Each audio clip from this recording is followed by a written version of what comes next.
드라마 매일 성경 29회 레위기 21장에서 24장 제사장의 거룩한 삶과 제물의 온전함 제21장 구별된 삶을 살아야 할 제사장. 이른 아침 성막들에서 대제사장 아론은 자신의 아들들과 함께 모였다. 오늘은 특별히 제사장의 거룩한 삶에 대해 가르치는 날이었다. 여호와께서 모세에게 이르시되 아론의 자손 제사장들에게 말하여 이르라. 자기 백성 중에 죽은 자로 말미암아 스스로 더럽히지 말라. 엘르아살, 이다말을 비롯한 제사장들이 아론의 말씀을 주의 깊게 듣고 있었다. 그때 한 젊은 제사장이 질문했다. 아버지, 왜 우리는 이렇게 엄격한 규례를 지켜야 합니까? 아론은 지혜롭게 대답했다. 우리는 여호와의 음식 곧 불로 드리는 제물을 드리는 자들이니라. 그러므로 거룩하게 구별되어야 하느니라. 그는 계속해서 설명했다. 제사장은 창기나 이혼한 여자와 결혼해서는 안 되며 처녀를 아내로 맞아야 한다. 대제사장은 더욱 엄격하여 과부와도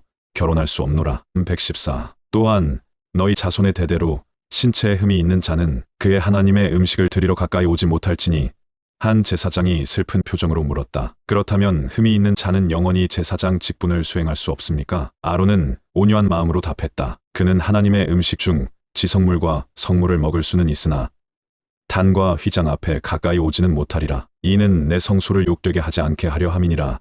123. 젊은 제사장 중 하나가 깊이 생각하다 말했다. 이 모든 규례가 장차 오실 완전한 대제사장을 가리키는 것 같습니다. 아론은 고개를 끄덕였다. 그렇다. 우리의 불완전함은 완전한 대제사장의 필요성을 보여주는 것이니라. 우리가 지키는 이 모든 규례는 그분을 향한 그림자라. 해가 저물어갈 무렵 아론은 마지막으로 당부했다. 기억하라. 너희를 거룩하게 하는 나는 여호와니라. 15. 이 말씀은 제사장의 거룩함이 자신의 노력이 아닌 하나님의 은혜로부터 온다는 것을 상기시켰다. 제사장들은 각자의 처소로 돌아가며 깊이 묵상했다. 그들의 삶의 모든 영역, 결혼, 장래, 외모, 행실에 이르기까지 이 거룩하게 구별되어야 함을, 그리고 이는 그들을 통해 하나님의 거룩하심이 백성들에게 드러나야 하기 때문임을 깨달았다. 제22장 온전한 제물과 정결한 예배. 이른 아침 성막 앞들에는 제물을 가지고 온 백성들이 줄을 서 있었다. 제사장 엘르아살은 각각의 제물을 세심히 살펴보고 있었다. 여호와께서 모세에게 말씀하시되 아론과 그의 아들들에게 말하여 그들이 이스라엘 자손이 내게 바친 성물에 대하여 삼가서 내 거룩한 이름을 욕되게 하지 않게 하라. 나는 여호와니라.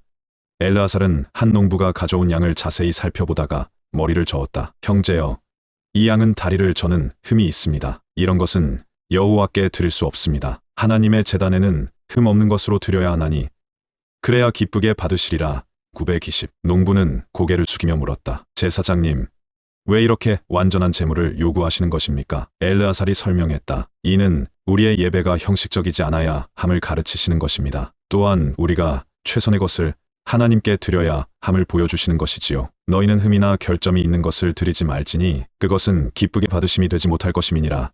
기십. 그때 한 레위인이 다가와 물었다. 제사장의 가족 중 부정한 자는 어떻게 해야 합니까? 부정한 자는 정결하게 될 때까지 성물을 먹지 말아야 하느니라. 시체로 부정하게 된 자나 유출병이 있는 자나 부정한 것을 만진 자는 저녁까지 부정하니. 2002. 해가 중천에 떴을 때 한 젊은이가 어린 송아지를 끌고 왔다. 이것은 태어난 지 8일이 지났고 어미와 함께 있었습니다. 엘르아살은 만족스럽게 고개를 끄덕였다. 그렇다. 여호와께서 말씀하시기를 수소나 양이나 염소가 나면 7일 동안 어미와 함께 있게 하라. 8째 날 이후로는 여호와께 화제로 드리면 기쁘게 받으시리라. 기17. 오후가 되어갈 무렵 한 나그네가 제물을 들고 왔다. 엘르아살은 그를 따뜻하게 맞이했다. 나그네라 할지라도 흠 없는 제물을 드리면 여호와께서 기쁘게 받으시리라. 하나님께는 사람을 차별하심이 없느니라. 기15. 해가 저물어갈 때 엘르아살은 하루를 마무리하며 깊이 생각했다. 제물의 온전함은 곧 예배자의 마음가짐을 반영하는 것이었다. 또한 이 모든 규례는 장차 오실 온전한 제물이신 메시아를 가리키고 있음을 깨달았다. 너희는 내 계명을 지키며 행하라. 나는 여호와니라. 2203. 이 말씀은 단순한 규례가 아닌 하나님의 거룩하심을 드러내고 온전한 예배를 세우시려는 그분의 뜻이었다. 제물의 온전함은 예배자의 정직한 마음과 하나님을 향한 경외심의 표현이었다. 내가 이스라엘 자손 중에서 거룩하게 함을 받을 것임이니라. 나는 너희를 거룩하게 하는 여호와요. 132. 이 마지막 말씀은 모든 규례의 궁극적인 목적을 보여주었다. 하나님께서는 자신의 백성을 거룩하게 구별하시고 그들을 통해 자신의 거룩하심을 나타내기를 원하셨다. 제23장 여호와의 절기와 안식. 이스라엘 진영의 아침이 밝아올 무렵 모세는 장로들을 모아 여호와의 절기에 대해 선포하기 시작했다. 여호와의 절기 곧 너희가 성회로 공포할 절기는 이러하니라. 먼저 안식일에 대해 설명했다. 엿새 동안은 일할 것이요 일곱째 날은 쉴 안식일이니 성회라. 너희는 아무 일도 하지 말라. 이는 너희 거주하는 각처에서 지킬 여호와의 안식일이니라. 레 233. 한 장로가 물었다. 왜 안식일이 이토록 중요합니까? 모세는 지혜롭게 답했다. 이는 창조 때부터 하나님께서 정하신 거룩한 규례니라. 안식은 하나님을 신뢰하는 우리의 믿음의 표현이며 우리가 그분께 속했다는 증거니라. 이어서 유월절과 무교절에 대해 설명했다. 정월 14일 저녁은 여호와의 유월절이요 그 달 15일은 여호와의 무교절이니 7일 동안 너희는 무교병을 먹을 것이요 초실절에 대해서도 자세히 설명했다. 너희는 그 단을 여호와 앞에 흔들어 열납되게 하라. 제사장이 그것을 흔든 다음 날 너희는 1년 된 흠 없는 수양을 번제로 여호와께 드릴 것이며 112. 오순절에 이르러서는 특별한 의미를 강조했다. 너희는 77주를 셀지니 새 소재를 여호와께 드릴지며 가을 절기들도 하나씩 설명했다. 일곱째 달의 나팔절, 숙죄일, 그리고 마지막으로 장막절까지. 일곱째 달 15일은 여호와의 초막절이니 7일 동안 지킬 것이니라. 너희는 7일 동안 여호와 앞에서 즐거워할 것이라. 1440. 한 젊은 레위인이 깊이 생각하다 말했다. 이 모든 절기가 서로 연결되어 있는 것 같습니다. 모세는 기쁘게 고개를 끄덕였다. 그렇다. 유월절은 구원을, 오순절은 율법 수여와 추수의 감사를, 장막절은 광야 생활의 보호하심을 기억하게 하니라. 이 모든 것이 하나님의 구원 계획을 보여주는 것이니라. 해가 저물어 갈 때 모세는 마지막으로 강조했다. 이는 여호와의 절기라. 너희는 각각 그날에 여호와께 화제를 드릴지니.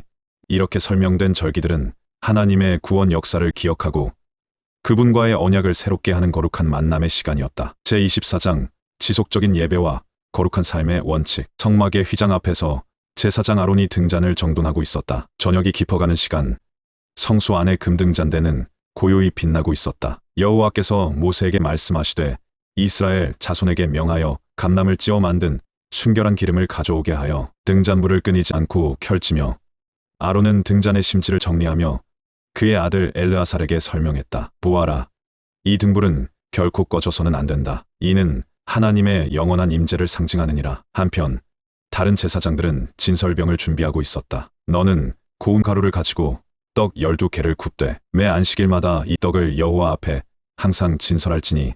아버지 엘르아살이 물었다. 왜 떡은 반드시 12개여야 합니까? 이는 이스라엘 12지파를 상징하는 것이니라. 이 떡은 하나님과 그의 백성 사이의 영원한 언약을 나타내느니라. 그때 진영 밖에서 소란스러운 소리가 들려왔다. 한 이스라엘 여인의 아들이 여호와의 이름을 모독하는 일이 발생한 것이다. 그 여인의 아들이 여호와의 이름을 모독하며 저주함으로 그들이 그를 모세에게로 끌어왔으니. 10일 모세는 이 사건을 여호와 앞에 가져갔고 명확한 응답을 받았다. 저주하는 자를 진영 밖으로 끌어내어 여호와의 이름을 모독하면 그를 반드시 죽일지니. 1416. 이 사건을 통해 모세는 공의로운 율법의 원칙들을 선포했다. 사람을 쳐 죽인 자는 반드시 죽일 것이요 이웃을 상하게 한즉 그가 행한 대로 그에게 행할 것이니. 너희는 타국인에게나 본토인에게나 같은 법을 적용할지니. 나는 너희 하나님 여호와임이니라. 엘르아살은 이 모든 일을 지켜보며 깊이 생각했다. 하나님의 이름이 이토록 거룩하고 그분의 법이 이토록 공평하다니. 아론은 아들의 어깨에 손을 얹으며 말했다. 그렇다. 등불이 끊임없이 빛나듯 우리의 예배도 끊이지 않아야 하며 진설병이 늘 있듯이 우리의 헌신도 변함없어야 하느니라. 그리고 이 모든 율법은 하나님의 거룩하심과 공의로우심을 나타내는 것이니라. 해가 저물어 어둠이 깊어갈 때도 성소의 등불은 계속 빛나고 있었다. 이는 영원히 백성과 함께 하시는 하나님의 신실하심을 상징했다. 나는 그들의 하나님이 되고 그들은 내 백성이 될지라는 약속이 등불의 빛처럼 성막 안에 가득했다. 이는 단순한 규례가 아닌 하나님과 그의 백성 사이의 영원한 관계를 보여주는 것이었다. 드라마 매일 성경 29회